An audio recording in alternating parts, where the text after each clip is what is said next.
কোন সূরা সম্পর্কে রাসূল সাল্লাল্লাহু আলাইহি ওয়াসাল্লাম বলেছেন ওই সূরার প্রতি তোমার ভালোবাসা তোমাকে জান্নাতে প্রবেশ করাবে? ক সূরা ফাতিহা, খ সূরা ইখলাস, গ সূরা তাকাসুর, ঘ সূরা বাকারা।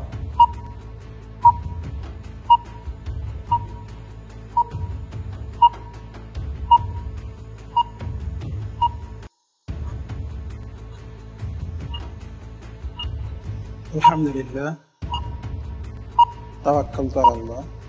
এই প্রশ্নের উত্তর হবে খ সূরা ইখলাস। লক করে দেব? জি। ফ্রিজ করে দেয়া হোক খ সূরা ইখলাস।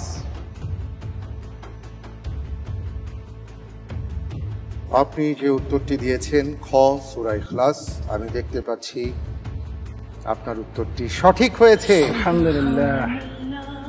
নিম্নের কোন ব্যক্তি সর্বপ্রথম হাদিস সংকলনে রাষ্ট্রীয় উদ্যোগের সাথে সরাসরি সম্পৃক্ত ছিলেন না? ক ওমর ইবনে আব্দুল আজিজ, খ আবু বকর ইবনে হাজম, গ ইবনে শিহাব সুহরি, ঘ ইমাম মালিক রাহিমাহুমুল্লাহ।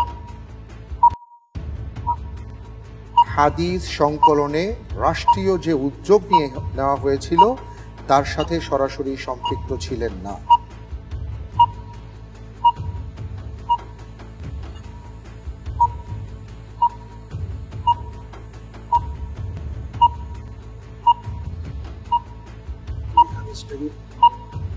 জি,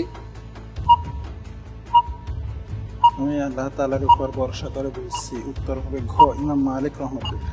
লক করে দেয়া হোক ঘ ইমাম মালিক।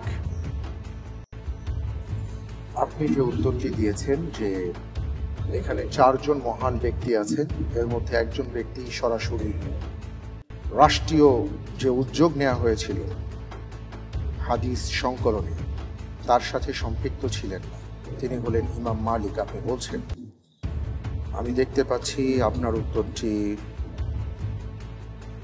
সঠিক উত্তর। আলহামদুলিল্লাহ। উম্মুল আম্বিয়া বা নবীগণের মাতা কাকে বলা হয়?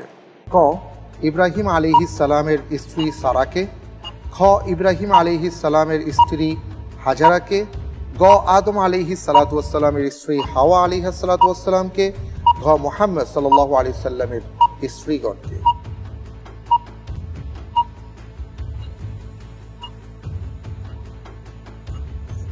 নবীগণের মা।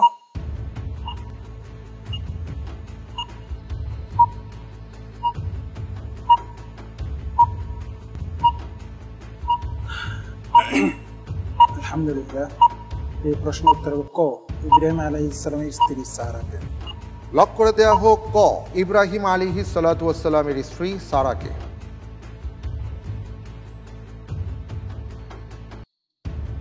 আপনি যে উত্তরটি দিয়েছেন, আপনার হাসি দেখে আমার মনে হচ্ছে যে আপনি বোঝাতে চাচ্ছেন যে আপনার উত্তরটি সঠিক হয়েছে। আমি দেখতে পাচ্ছি যে আপনার উত্তরটি সঠিক উত্তর। আলহামদুলিল্লাহ।